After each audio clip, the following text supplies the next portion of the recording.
Hello friends, welcome to Jayalakshmi life style ಚಾನಲ್ಗೆ. ಒಂದು ಹೆಣ್ಣು ಬರೀ ಅಡುಗೆ ಮನೆ ಕೆಲಸ ಮಾತ್ರ ಮಾಡ್ಕೊಂಡಿರ್ತಾಳೆ ಅನ್ನೋದಕ್ಕೆ ಅಂತ ಅಲ್ಲ, ಅದಕ್ಕಿಂತ ಹೆಚ್ಚಾಗಿ ಅವಳು ಏನೇನು ಮಾಡ್ತಾಳೆ ಅನ್ನೋದನ್ನು ಕೂಡ ನಾನು ತೋರಿಸ್ತಾ ಇದ್ದೀನಿ. ನಾನು ಪಾರ್ಲರು, ಮಕ್ಕಳಿಗೆ ಇಬ್ಬರು ಹೆಣ್ಮಕ್ಳಿದ್ದಾರೆ, ಅವ್ರಿಗೊಂದು ಐಬ್ರೋ ಆಗಲಿ, ಫೇಶಿಯಲ್ ಆಗಲಿ, ಒಂದು ಹೇರ್ ಕಟ್ಟಿಂಗು, ಹೆಚ್ಚು ಕಡಿಮೆ ನಾವು ಪಾರ್ಲರ್ಗೆ ಹೋಗೋದೇ ಇಲ್ಲ. ಪ್ರತಿಯೊಂದೂ ನಾನೇ ಮಾಡ್ತೀನಿ. ಏಕೆಂದರೆ ನಾನು ಸ್ವಲ್ಪ ಕಲ್ತಿದ್ದೆ, ಅದನ್ನು ಈಗ ನನ್ನ ಮಕ್ಕಳ ಕಾಲಕ್ಕೆ ಅದೆಲ್ಲ ನನಗೆ ಉಪಯೋಗಕ್ಕೆ ಬಂತು. ಎಷ್ಟೋ ಇದು ನಮಗೆ ಇದರಿಂದ ಎಷ್ಟು ಉಳಿತಾಯ ಮಾಡ್ಬೋದು ಅಲ್ವಾ ನಾವು. ಆಮೇಲೆ ಟೈಮ್ ಕೂಡ ಸೇವ್ ಆಗುತ್ತೆ. ಈಗ ನೀವು ಒಂದು ಪಾರ್ಲರ್ಗೆ ಹೋಗಿ ಕಾಯ್ತಾ ಕೂತ್ಕೊಂಡು ಅಲ್ಲಿ ಮಾಡಿಸ್ಕೊಂಬರೋಷ್ಟಕ್ಕೆ ದುಡ್ಡು, ಸಮಯ ಎರಡೂ ಕೂಡ ಖರ್ಚಾಗುತ್ತೆ ಅಲ್ವಾ. ಹಾಗೆ ನಾನು ಸೊಸೈಟಿ ಅಕ್ಕಿ ಎಲ್ಲ ತೊಗೊಂಡಿದ್ದೆ. ಸಾಮಾನ್ಯಕ್ಕೆ ನಾನು ಸೊಸೈಟಿಲಂದರೆ ಯಾರಿಗಾರ ತೊಗೊಂಡಿರ್ತಾರಲ್ಲ ಅವ್ರ ಹತ್ರ ದುಡ್ಡು ಕೊಟ್ಟು ತೊಗೊಳ್ತೀನಿ. ಸ್ವಲ್ಪ ಕ್ಲೀನ್ ಮಾಡಿ ಇಟ್ಕೊತೀನಿ. ದೋಸೆ, ಇಡ್ಲಿ, ರೊಟ್ಟಿಗೆ, ಉಪ್ಪಿಟ್ಟಿಗೆ ಪ್ರತಿಯೊಂದಕ್ಕೂ ಕೂಡ ನಮಗೆ ಯೂಸ್ ಆಗುತ್ತೆ. ಈಗ ನೀವು ದೋಸೆ ಅಕ್ಕಿ ಅಂತ ಅಂಗಡೀಲಿ ತಂದರೆ 35-40 ರೂಪಾಯಿ ಮೇಲೆ ಇರುತ್ತೆ ಅಲ್ವಾ. ಅದೇ ನಾವು ಒಂದು 15 ರೂಪಾಯಿಗೋ 12 ರೂಪಾಯಿಗೋ ಈ ಅಕ್ಕಿ ತೆಗೆದು ಯಾರ ಹತ್ರನಾದ್ರು ಇಸ್ಕೊಂಡು ಇಟ್ಕೊಂಡ್ರೆ ನಮಗೇನೆಂದರೆ ಎಷ್ಟು ಉಳಿತಾಯ ಆಗುತ್ತೆ ಅಲ್ವಾ. ನಾವು ಹೆಂಗಸರು ಮನೆಯಲ್ಲಿ ಉಳಿತಾಯನ ಎಷ್ಟು ಥರ ನಾವು ಯೋಚನೆ ಮಾಡ್ತೀವಿ ಅನ್ನೋದಕ್ಕೆ ಇದೊಂದಿದು. ಕ್ಲೀನ್ ಮಾಡಿ ಇಟ್ಕೊತೀನಿ, ರೊಟ್ಟಿ ದೋಸೆಗೆಲ್ಲದಕ್ಕೂ ಆಗತ್ತೆ. ಹಾಗೆ ಸ್ವಲ್ಪ ಅಕ್ಕಿನ ಇದನ್ನೇ ನಾನು ತೊಳೆದು ಒಣಗಾಕ್ಕೊತೀನಿ. ಯಾಕೆಂದರೆ ಈಗ ನಾನು ಮಕ್ಕಳಿಗೆ ಬೆಳಗ್ಗೆ ಹೊತ್ತು ಮೆಂತ್ಯ ಹಿಟ್ಟು ಮಾಡಿಕೊಡ್ತೀನಿ, ಅದಕ್ಕೆ ಬೇಕಾಗುತ್ತೆ ಇದು ನನಗೆ. ಆಮೇಲೆ ರವೆಗೆ ನುಚ್ಚು ಮಾಡಿಸ್ಕೊಂಡು ಬಂದರೆ ಉಪ್ಪಿಟ್ಟಿನ ರವೆ ಉಪ್ಪಿಟ್ಟಿಗಾಗತ್ತೆ, ಅದೆಲ್ಲದಕ್ಕೂ. ಮತ್ತು ಚಕ್ಲಿ, ನಿಪ್ಪಟ್ಟು ಅಂಥವೆಲ್ಲ ಮಾಡ್ಕೋತೀವಲ್ವ, ಅದಕ್ಕೆ ಬೇಕು. ಹಾಗಾಗಿ ಸ್ವಲ್ಪ ತೊಳೆದಿಟ್ಕೋತೀನಿ. ಹಾಗೆ ಗ್ರಾಸರೀಸ್ ತರಿಸ್ಕೊಂಡಿದ್ದೆ, ಈಗ ಅದನ್ನೆಲ್ಲ ಕ್ಲೀನ್ ಮಾಡ್ತಾಯಿದ್ದೀನಿ. ಈಗ ಪ್ರತಿಯೊಂದು ನಾವೇನಾಗುತ್ತೆ, ಎಷ್ಟು ಬೇಕೋ ಅಷ್ಟನ್ನು ನಾವು ಡಬ್ಬಕ್ಕೆ ಸ್ಟೋರ್ ಮಾಡಿಕೊಂಡು ಉಳಿದಿದ್ದನ್ನೆಲ್ಲ ಒಂದು ಸಣ್ಣ ಪ್ಯಾಕೆಟ್ ಕೊಡು, ಅದೇ ಪ್ಯಾಕೆಟ್ ಹಾಗೇ ಕಟ್ಟು ನಾನು ಮತ್ತೆ ಅದನ್ನೇನು ಮಾಡ್ತೀನಿ, ಒಂದು ಡ್ರಮ್ ಒಳಗಡೆ ತುಂಬಿಟ್ಕೊತೀನಿ. ಎಕ್ಸ್ಟ್ರಾ ಅದು ಬೇಕಾಗುತ್ತಲ್ವ, ಏನೇನು ಬೇಕು ಅಂತ. ಮೆಣಸಿನ್ಕಾಯಿ ಆಗಲಿ, ಒಂದು ಧನ್ಯ, ಸಾಂಬಾರು ಪೌಡ್ರು ಮಾಡಬೇಕು ಅಂದಾಗ. ಆಮೇಲೆ ನಮಗಿಲ್ಲಿ ವಾಂಗಿಬಾತ್ ಪುಡಿ, ಚಟ್ನಿ ಪುಡಿ ಇವೆಲ್ಲ ನಾನಂತೂ ಎಲ್ಲ ಪುಡಿನೂ ಮನೇಲೇ ಮಾಡ್ಕೊಳ್ತೀನಿ. ಪುಳಿಯೋಗರೆ ಪುಡಿ ಆಗಲಿ ಯಾವುದೋ ಅಂಗಡಿಯಿಂದ ಕೊಂಡ್ಕೊಂಡು ಬರಲ್ಲ. ಒಂದಿನ ಚಿಲ್ಲಿ ಪೌಡರ್ ಮಾತ್ರ ಒಂದು ಇಟ್ಕೊತೀನಿ, ತರಿಸ್ಕೊತೀನಿ. ಏಕೆಂದರೆ ತುಂಬ ಮಾಡಿಟ್ಕೊಂಡು ಅದಕ್ಕೆ ಚಿಲ್ಲಿ ಪೌಡ್ರ್ ಉಪಯೋಗಿಸೋದು ಕಡಿಮೆ. ನಾನು ಸಾಂಬಾರು ಪೌಡ್ರ್ ಇರುತ್ತೆ, ಧನಿಯಾ ಪೌಡ್ರ್ ಮಾಡ್ಕೊಂಡಿರ್ತೀನಿ, ಮತ್ತು ಚಟ್ನಿ ಪುಡಿಗಳು ಮಾಡ್ಕೊಳ್ತೀನಿ, ಪುಳಿಯೋಗರೆ ಪುಡಿ ಮಾಡ್ಕೊಳ್ತೀನಿ, ವಾಂಗಿಬಾತ್ ಬಿಸಿಬೇಳೆಬಾತ್ ಪುಡಿ ಮಾಡಿರ್ತೀನಿ. ಅದಕ್ಕೆಲ್ಲ ಎಕ್ಸ್ಟ್ರಾ ಇದು ಇರುತ್ತೆ. ಉಳಿದಿದ್ದನ್ನು ನಾನು ಈ ಥರ ಒಂದು ಡ್ರಮ್ಮಲ್ಲಿ ಇಟ್ಕೊಂಡು ಸ್ಟೋರ್ ಮಾಡ್ಕೋಬೇಕು. ಅವಾಗೇನಾಗುತ್ತೆ, ನಿಮಗೆ ವಸ್ತುಗಳು ಹಾಳಾಗಲ್ಲ, ಮತ್ತು ಡಬ್ಬಗಳಲ್ಲಿ ಖಾಲಿ ಆಗಿದ್ದನ್ನು ನಾವು ಇದರಿಂದ ತೆಗೆದು ಮತ್ತೆ ಸ್ಟೋರ್ ಮಾಡ್ಕೋಬೋದು. ತಿಂಗಳ ಪೂರ್ತಿ ಬೇಕು ಅಂತ ಸಾಮಾನು ತರಿಸ್ಕೊಂಡಿರ್ತೀವಿ ಅಲ್ವಾ.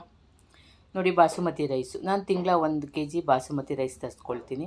ಒಂದು ಬಿರಿಯಾನಿಗೆ ಅಥವಾ ಪಲಾವ್ಗೆ ಈ ಮಕ್ಕಳೇ ಒಂದೊಂದ್ಸಲ ಇಷ್ಟಪಡ್ತಾರೆ. ದಮ್ ಬಿರಿಯಾನಿ ಮಾಡಿ, veg biryani, non veg biryani ಹೀಗೆಲ್ಲ ಮಾಡೋದಕ್ಕೆ ಒಂದು ಟೇಸ್ಟ್ ಏನಾಗುತ್ತೆ, ಒಂದೇ ಥರ ಮಾಡೋ ಬದಲು ಮಕ್ಳಿಗೊಂದು ಚೇಂಜಸ್ಸು, ರುಚಿ ಮಾಡಿಕೊಡ್ಬೇಕು. ಹಾಗಾಗಿ ನಾನು ಸ್ವಲ್ಪ ಸ್ಟೋರ್ ಮಾಡಿಟ್ಕೊತೀನಿ. ಸುಮ್ಮನೆ 1 kg ತರಿಸಿಟ್ಕೊಂಡಿರ್ತೀನಿ. ನಾವು ಮದುವೆ ಮನೆಗಳಿಗೆ ಹೋಗ್ತೀವಿ, ಹೋದರೆ ತೆಂಗಿನಕಾಯಿ ಬರುತ್ತೆ.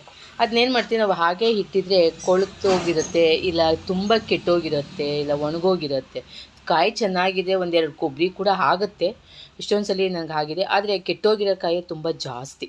ಅದಕ್ಕೆ ನಾನೇನು ಮಾಡ್ತಿದ್ದೀನಿ, ಇವಾಗ ಕಾಯಿ ರೇಟು ಕೂಡ ತುಂಬ ಜಾಸ್ತಿ ಇದೆ ಅಲ್ವಾ, ಎಲ್ಲ ಸ್ವಲ್ಪ ಫ್ರೀಜರಲ್ಲಿ ಸ್ಟೋರ್ ಮಾಡ್ಕೊಳ್ತೀನಿ. ಹಾಗೆ ಇಟ್ಟು ಕಾಯಿನ ಹಾಳು ಮಾಡೋದಕ್ಕಿಂತ ಒಂದು 4-5 ಕಾಯಿ ಇದೆ ಅಂತ ಅಂದರೆ ನೀವು ಒಂದೇ ದಿವಸ ಬಳಸೋಕ್ಕಾಗಲ್ಲ ಅಲ್ವಾ, ಒಂದು ವಾರದಲ್ಲಿ ಆಗೋದಿಲ್ಲ. ಅದಕ್ಕೇನು ಮಾಡಬೇಕು, ಅದನ್ನೆಲ್ಲ ಚೆನ್ನಾಗಿ ತುರಿದು ಒಂದು ಡಬ್ಬಿ ಫ್ರಿಜ್ಜಲ್ಲಿ ಇಟ್ಕೊಳ್ತೀನಿ. ಒಂದು 2-3 ದಿವಸಕ್ಕೆ ಯೂಸ್ ಮಾಡೋಕ್ಕೆ ಸರಿ ಹೋಗುತ್ತೆ. ನಾವು ಒಂದು ವಾರ ತನಕ 15 ದಿವಸ ತನಕ ಇಟ್ಕೋಬೇಕಂದ್ರೆ ಇದನ್ನ ಫ್ರೀಜರಲ್ಲಿ ಇಟ್ಕೋಬೇಕು. ಇವಾಗ ನಮಗೆ ಕಾಯಿ ಇಲ್ಲಿ ಕೆಟ್ಟೋಗಿ ಹಾಳಾಗೋ ಬದಲು ಈ ಥರ ಮಾಡಿ ಇಟ್ಕೊಂಡ್ರೆ ನಮಗೆ ಫುಲ್ ಕಾಯಿ ಉಪಯೋಗ ಬರುತ್ತೆ, ಯಾವುದೂ ಹಾಳಾಗಲ್ಲ.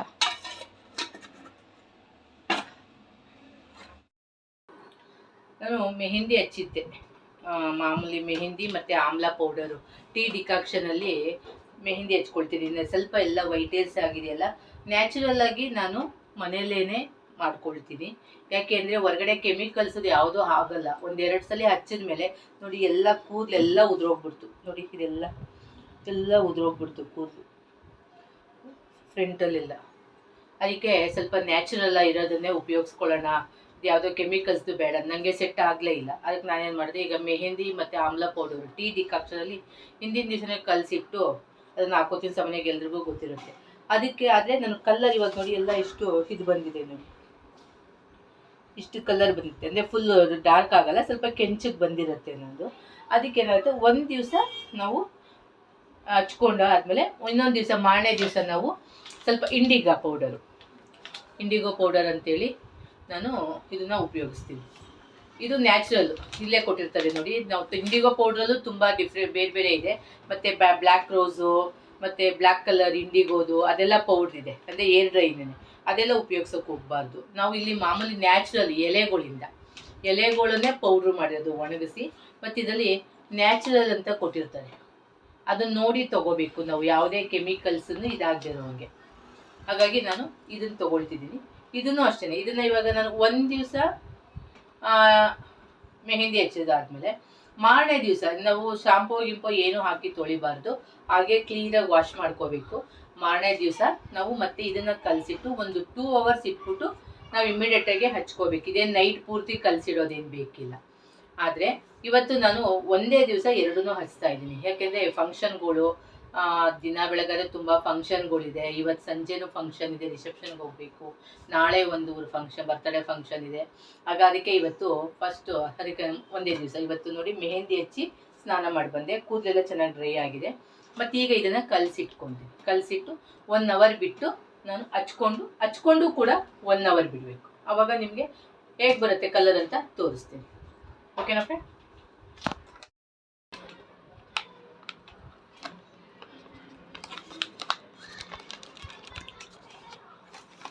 ನಿಮ್ಮ ಕೂದಲು ಹೇಗಿದೆ ಅಂತ ನೋಡಿಕೊಂಡು ಕಲಿಸ್ಕೊಳ್ಳಿ. ಇದೇನು ನೀರಲ್ಲೇ ಕಲಿಸ್ಕೊಂಡ್ರೆ ಸಾಕು. ಇದಕ್ಕೆ ನಾನು ಒಂದು ಸ್ವಲ್ಪ ಕೋಕೋನಟ್ ಆಯಿಲ್ ಹಾಕ್ಕೊಳ್ತೀನಿ.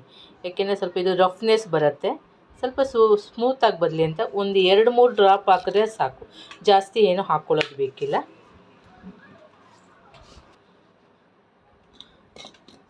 ನೀರಲ್ಲಿ ಕಲಿಸ್ಕೊಳ್ಳೋದು, ಬೇರೆ ಏನೂ ಇದಕ್ಕೇನು ತೊಂದರೆ ಇಲ್ಲ. ಕ್ಲೀನಾಗಿ ನೀರಲ್ಲಿ ಕಲಸಿಟ್ಟುಕೊಳ್ಳೋದು.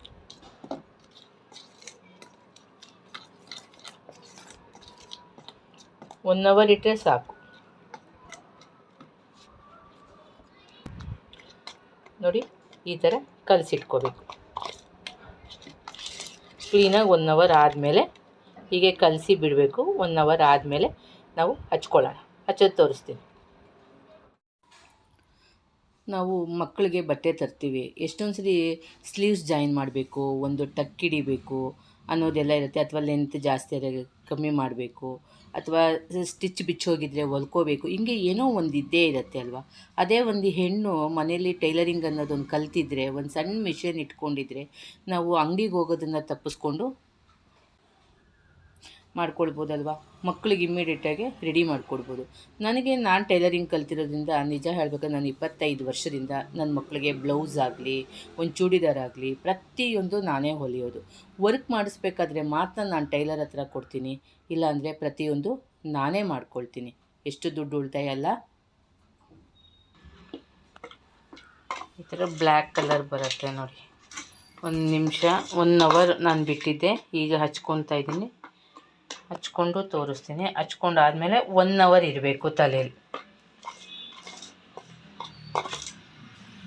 1 hour ಹಚ್ಕೊಂಡು ತೋರಿಸ್ತೀನಿ.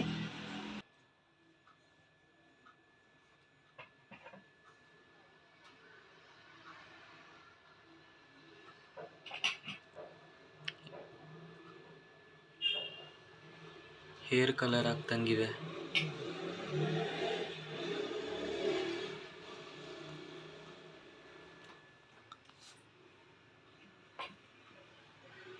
ಏಲಿಯನ್ ಥರ ಇದೆಯಾ?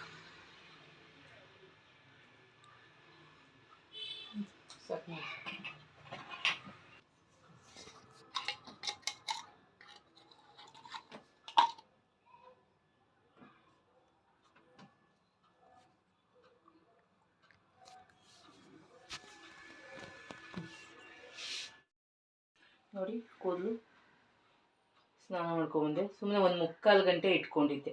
ಈಗ ನೋಡಿ ಸ್ಕಿನ್ ಇದು ಯಾವುದು ಕೂಡ ನಿಮಗೆ ಕಪ್ಪು ಬಂದಿಲ್ಲ. ಅದೇ ನಾವು ಏರ್ ಡ್ರೈ ಹಾಕಿದ್ರೆ ಕಪ್ಪಾಗುತ್ತೆ. ಮತ್ತು ಕೈ ಕೂಡ ಯೂಸ್ ಮಾಡಿದ್ದೀನಿ, ಕೈಯಲ್ಲೇ ಕೈ ಕೂಡ ನಮಗೆ ಬ್ಲ್ಯಾಕ್ ಆಗಿಲ್ಲ.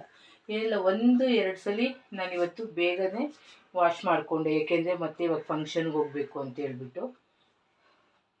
ಕೂದಲು ಉದ್ರಲ್ಲ, ಇದೆಲ್ಲ ಏರ್. ಆಮೇಲೆ ಕೂದಲು ನ್ಯಾಚುರಲ್ ಆಗಿರುತ್ತೆ, ಹೇರ್ ಡ್ರೈ ಹಾಕಿದಂಗೆ ನಿಮಗೆ ಕಾಣಿಸಲ್ಲ. ಓ ನಿಮ್ಮ ಮಾಮೂಲಿಯಾಗಿದೆಯೇನೋ ಅಂತ ಅನಿಸುತ್ತೆ. ಹಾಗಾಗಿ ಇದು ಒಂದು ಫಸ್ಟು ಸ್ಟಾರ್ಟಿಂಗ್ ಹಾಕೋರು ಒಂದು 15 ದಿನಕ್ಕೆ ಒಂದ್ಸಲಿ ಹಾಕ್ಕೋಬೇಕು. ಅಂದರೆ 2 ದಿವಸದ ಕೆಲಸ ಇದು. ಫ್ರೀ ಇದ್ದಾಗ ಒಂದಿನ ಮೆಹಂದಿ ಹಚ್ಕೊಳ್ಳೋದು, ಒಂದಿನ ಇದನ್ನು ಹಚ್ಕೊಳ್ಳೋದು. ಹಂಗೆ ಮಾಡಿಕೊಂಡ್ರೆ ನಿಮಗೆ ಚೆನ್ನಾಗಿ ಕುತ್ಕೊಳ್ಳುತ್ತೆ. 1 ಅವರ್ 1.5 ಅವರ್ ತಲೆಯಲ್ಲಿ ಇಟ್ಕೋಬೇಕು. ಆದರೆ ಯಾವುದೇ ಕಾರಣಕ್ಕೂ ನಿಮಗೆ ಏರ್ ಡ್ರೈ ಹಚ್ಚಿದಂಗೆ ಕಾಣಿಸಲ್ಲ.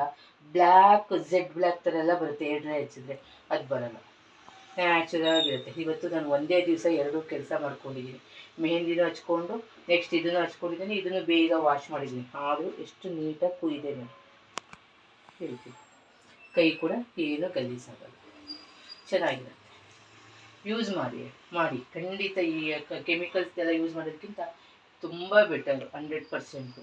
ಚಿಕ್ಕ ವಯಸ್ಸು ಮಕ್ಕಳಿಗೆಲ್ಲ ಈಗ ಬೇಗ ಕೂದಲು ಬರುತ್ತೆ ಅಲ್ವಾ, ಅವರೆಲ್ಲ ಈಗ ಏಕ್ದಮ್ ನಾವು ಕೆಮಿಕಲ್ಸ್ ಇರೋದನ್ನ ಯೂಸ್ ಮಾಡಿದ್ರೆ ಇರೋ ಕೂದಲು ಉದುರೋಗ್ಬಿಡುತ್ತೆ. ಹಾಗಾಗಿ ಮಾಡ್ಕೊ. ಓಕೆ, ಹಾಗೆ ಎಲ್ಲ ಮುಗಿಸ್ಕೊಂಡು ಸಂಜೆ ರಿಸೆಪ್ಷನ್ಗೆ ಬಂದ್ವಿ.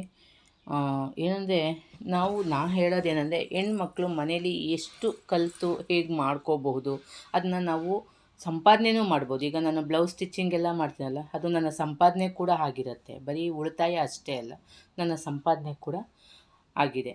ಹಾಗಾಗಿ ನಾನು ಅದನ್ನೇ ಹೇಳೋದು, ಹೆಣ್ಮಕ್ಳು ಮನಸ್ಸು ಮಾಡಿದ್ರೆ ಏನು ಬೇಕಾದ್ರೂ ಮಾಡ್ಬೋದು ಅನ್ನೋದಕ್ಕೆ. ಮನೇಲೇ ಕೂತ್ಕೊಂಡು ಸಂಸಾರಕ್ಕೂ ಉಳಿತಾಯ ಮಾಡ್ಕೋಬೋದು, ಹಾಗೆ ದುಡ್ಡು ಸಂಪಾದನೆ ಮಾಡಿ ಸೇವಿಂಗ್ಸ್ ಕೂಡ ಮಾಡ್ಕೋಬೋದು. ಅದನ್ನು ನಾನು ಹೇಳ್ತೀನಿ. ಫ್ರೆಂಡ್ಸ್, ಇದೆಲ್ಲ ನಿಮ್ಗೆ ಇಷ್ಟ ಆಗಿದ್ದರೆ ನನಗೆ ಒಂದು ಲೈಕ್ ಕೊಡಿ. ಹಾಗೆ ಹೊಸಬರು ಯಾರಾಗಿದೆ ದಯವಿಟ್ಟು ಸಬ್ಸ್ಕ್ರೈಬ್ ಮಾಡ್ಕೊಳ್ಳಿ ಪ್ಲೀಸ್. ಒಂದು ಸಬ್ಸ್ಕ್ರೈಬ್ ಮಾಡಿಕೊಂಡು ಒಂದು ಲೈಕ್ ಕೊಟ್ಟು ನನ್ನ ವಿಡಿಯೋನ ನೀವು ನೋಡ್ತಾ ಇದ್ದರೆ ನನಗೂ ತುಂಬ ಖುಷಿ ಆಗುತ್ತೆ. ಮತ್ತು ನನಗೆ ಒಳ್ಳೊಳ್ಳೆ ಇನ್ಫಾರ್ಮೇಷನ್ನ ನಾನು ನಿಮಗೆ ಕೊಡೋದಕ್ಕೂ ಕೂಡ ಇಷ್ಟಪಡ್ತೀನಿ. ನೀವು ಯಾವ ಥರ ಹೇಳ್ತೀರಾ ನಿಮ್ಗೇನು ಅನಿಸುತ್ತೋ ಅದನ್ನು ಹೇಳಿ. ನಾನೇನಂದರೆ ಪಾರ್ಲರ್ ಕಲ್ತಿರೋದ್ರಿಂದ ಸ್ವಲ್ಪ ಸಂಪಾದನೆಯೂ ಮಾಡಿದೆ. ಇವಾಗ ನನ್ನ ಮಕ್ಳಿಗೂ ಕೂಡ ನಾನು ಪಾರ್ಲರ್ಗೆ ಹೋಗದೇ ಇದ್ದಂಗೆ ಮಾಡ್ಕೊಳ್ತೀನಿ, ಉಳಿತಾಯನೂ ಆಗ್ತಿದೆ. ಸ್ಟಿಚಿಂಗ್ ಕಲ್ತಿದ್ದೀನಿ, ಅದನ್ನು ಕೂಡ ನಾನು ನನ್ನ ಮಕ್ಳು, ನಿಜ ಹೇಳ್ಬೇಕಂದ್ರೆ ಹೆಣ್ಮಕ್ಳಿರೋರಂತೂ ತುಂಬಾ ಒಂದು ಹೆಲ್ಪ್ ಆಗುತ್ತೆ, ಅದು ಉಳಿತಾಯ ಆಗುತ್ತೆ. ಹೆಣ್ಮಕ್ಳಿದ್ದಾಗಂತೂ ಕಲ್ತ್ಕೋಬೇಕು. ಇದು ಮನೇಲೇ ಕೂತ್ಕೊಂಡು ಸಂಪಾದನೆ ಕೂಡ ಮಾಡ್ಕೋಬೋದು, ನಾವು ಸಮಯ ಉಳಿತಾಯ ಮಾಡ್ಕೋಬೋದು.